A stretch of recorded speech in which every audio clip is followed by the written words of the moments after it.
Yeah, tonight we're going to be looking at a really cool book, The Witcher.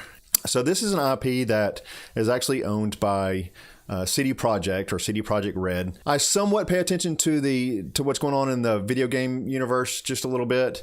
I've never played the Witcher games, but I know that they've been around for a long time, and I was really surprised when Scott said, hey, there's an RPG for it, and I actually have it. There's going to be a little bit of a glare here just because the book is really glossy, and so yeah, I'm going to try to manage this where you can still get the quality of things there too. So this was written by Lisa and Cody Pondsmith are the writers. So yeah, this is 8.5 by 11, 336 pages, a very thick book. It definitely has a glossy cover, as you can see on the front and the back is very glossy. The artwork is really nice. I'm trying to get this where you can see it and doesn't have all the glare on it for you. But the artwork is awesome. I mean, with an IP that has video games out for years and years and years, you get all the art assets that you could ever want and the most amazing quality. And that's what they've done here. And so all of the art is just amazing, as it should be. When you flip through the book, the paper is kind of like a magazine. It's a magazine paper, pretty high gloss. The book itself is pretty sturdy. It feels like a pretty quality book. The pages themselves, like when I'm flipping through it, they seem just a hair too thin to me of stock. So I like just a little bit of a thicker stock. This would be the quality of, a magazine, maybe a little bit thick for a magazine. I would like just a little bit thicker. I mean, like one step up would have been perfect for me. And it just would have brought the quality and feel up to par with what I would expect from, a crazy awesome IP such as this. The pages, the glossiness makes the saturation on the art pop out. But as you can see here, it also brings in a lot of glare. And so when I'm reading a book, I'm really immersed in that book, right? And anything can kind of pull you out of that. And the less distractions that you have, then the more immersion that you're going to have. And so just something as simple as fighting glare in a book, can pull you out. And I know it makes the art look better, and I understand that. And maybe some people love it. Just for me personally, very subjective, I would rather have a non-gloss finish just because it helps me read better and, it helps with that immersion factor too, where I'm not pulled out of it. The layout looks really good. Just flipping through, you can see the font is really nice, but I like this, like they have lots of charts where, things are very large font and easy to read. They do have some character sheets and stuff like that in the back that's available to you. Where can you find this book? I did searches for it all over the place. I couldn't find it. I couldn't find it on Amazon for the hardback, for the physical copy.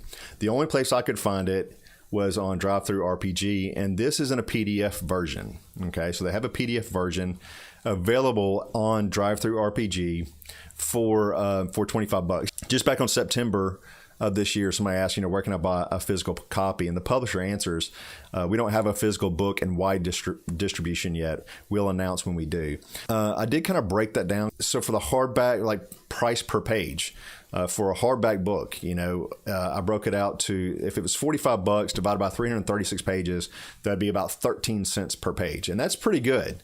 I think Kids on Bikes came out to like 24 cents per page. So that's pretty spendy to me, in my opinion. And if you bought it by the PDF, of course, that's $25 divided by 336 pages. That comes out to 7 cents per page. Let me get right into the book now. So I've kind of yammered about the book a little bit. So let's get into it. So right when I open the book, like there's a blank page and then sblamo, like right up all up in your grill with this awesome artwork. Like I said, it's kind of hard to see because it's glossy pages, but it's the same artwork that's on the front of the front cover, but it just, to me, it looks totally different just because you're actually looking at the entire picture and you're not looking at the logo and all the words and everything like that. So I mean, immediately I'm going, okay, I've got questions. I start asking questions. Who is this guy? Why did he kill this thing? He's obviously killed. What's up? He's got glowing orange eyes. What's going on there? He's got some type of cool necklace that looks, I don't know, it looks ancient or something. So I start asking all these questions. Immediately, it's pulling me into this world, and then it puts you right into the world with chapter 1 with some awesome art. I immediately go over to the sidebar. I don't know about you. Like when I look at a page, I look at the art, maybe look at the title real quick, and then I'll look at the sidebar. it talks about the dark fantasy of Witcher style. And it says it includes a fairly large GM guide that they say is dedicated to teaching new GMs, and also helping long time GMs run games. And they call this a dark and gritty world of The Witcher. People immediately think, when they think of dark fantasy, that they think of a regular fantasy game, except nothing good ever happens. Just everything goes wrong. They said that's just not the case with The Witcher. That yes, it is dark and it's gritty, and a lot of things do go wrong. But they say, and I'm quoting here, the strength as a world is contrasting dark and horrific danger with brief moments of genuine joy and revelry. And then they throw you right back to page 179 to another place to where you can check out the world more. So on the first page, they're referring you to, hey, we've got a ton of more information about the world if you just want to get sucked into the world. And I thought that was cool, because I think that some people need that. I need to be right into the world right away, and the more the better for me. How do they pull you in right away? And so I'm just going to read these first little few paragraphs here so you can get a sense of the tone of what they're saying here. And they say the Witcher role-playing game is set in a world of dark adult fantasy where happy endings are rare and actions have consequences, often swift and brutal. In the war-torn lands of the continent, murder, assault, and theft are a daily threat, and only the strong survive. Thieves run rampant, and mercenaries are as numerous as the doctors who heal them or the priests who inter them. Only the bravest souls venture into the wilderness, where witchers armed with razor-sharp silver swords hunt monsters armed not only with tooth and claw, but magic as well. In the cities, the poor scrabble to survive in filthy tenements, and the rich perch high above on the unstable towers of their power, some advised by clever mages, constantly looking for the best opportunities. Humans reign supreme, save for a few small communities. Once proud elves and dwarves are kept in hovels and executed daily, often for crimes they have not even committed. Hatred and fear fuel this great blaze, and most will continue feeding the fire till their last dying breath. There are no heroes, only people. Whether you're a hard-bitten mercenary who lives from job to job, never asking questions, or an idealistic bard traveling the land to spread some cheer and revelry in these dark days, you must fight if you want to survive in a world determined to break you. Those happy endings are rare. The darkness makes the joyful moments all the sweeter, and the companionship is one of the greatest treasures that you can attain. For better or worse, this is your world. Bam! Like right from the get-go. It's here's how they get you in, right? But yeah, I just like the way that first little half page right here just sets the tone for the rest of the book. And I think that's very important to me, at least, when I'm reading an RPG, a new RPG, that it brings me right into the world and it gives me a taste of what the world is right away. Then it kind of goes into some backstory. What is the world like? What were the origins of this world? They call this land that they're in the continent, okay? And it says that no one knows how the continent came to be. They say in the beginning that there were only gnomes scattered across the world, across the lands. But then dwarves came out of hiding, came out of the ground basically, and they soon took to the mountains, and they lived in peace with the gnomes. Then one day the ship shows up from a faraway place, and it's carrying people known as, and I'm going to mess up all these names because they're very weird, the Ain Sidhe. That sounds good to me. Ain Sidhe, the name of these people. And these were elves that were from an entirely different realm. And now you have the elves, the dwarves, and the gnomes. They're living together, and it says that there's some boundary disputes, but they're most of all, they live in peace. And then eventually some cataclysmic event happens on the continent, and they call it the conjunction of spheres. It said it changed the world, functioned forever.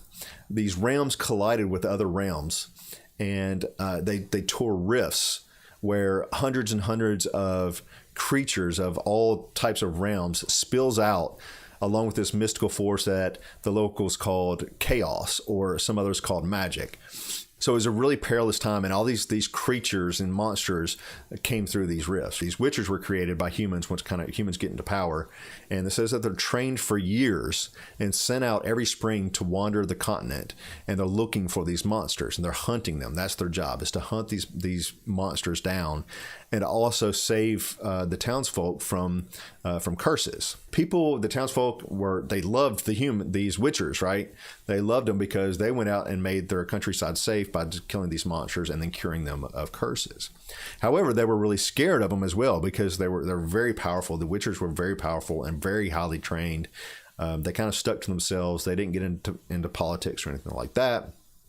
But the people were kind of afraid of them. The witchers over time become so good at their job that they end up killing off a lot of the monsters. And so a lot of the types of monsters actually became extinct.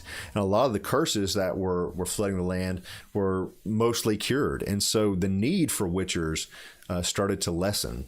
So they kind of worked themselves out of a job, right? And a lot of the kings wanted them to become assassins or mercenaries for them. But like I said earlier, they were very non-political, these witchers. And that really pissed off the kings, right? Because they wanted somebody to do their dirty work, and who better than these awesome fighters, the witchers?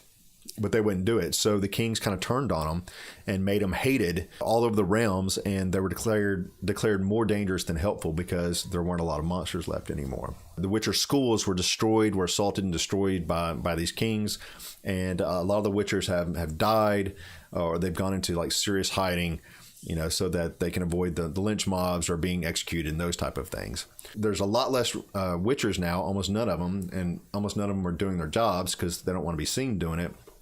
Well, the monster population starts to rise over time, right? And so more and more monsters are being spotted around the world with fewer and fewer witchers left to fight them. At this time in the history, the world is, the continent, what they call the continent, is at total war. Okay, they've had like this continent war, like it almost sounds like World War I and World War II, and now they've just started this World War III that they have going on with all these kings and people fighting other people and all this stuff and all these crazy names. And so it's a total chaos, right? And so I want to read you this little sidebar here that they talk about the war. And it says, right now, the world of The Witcher is falling apart. In just a few months, the events of The Witcher 3 Wild Hunt, the video game, will start playing out and things will get even stranger. But at the moment, the biggest thing going on is the Third Northern War. That's like the Third World War almost.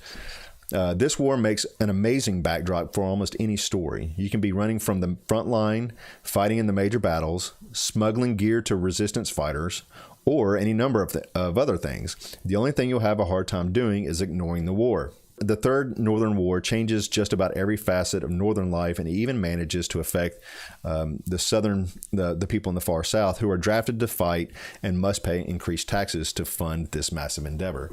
So it almost sounds like a little bit of the Game of Thrones type thing, right? Where these different kingdoms are fighting everybody and just everybody's in total chaos. And I saw a few things that reminded me of Games of Thrones.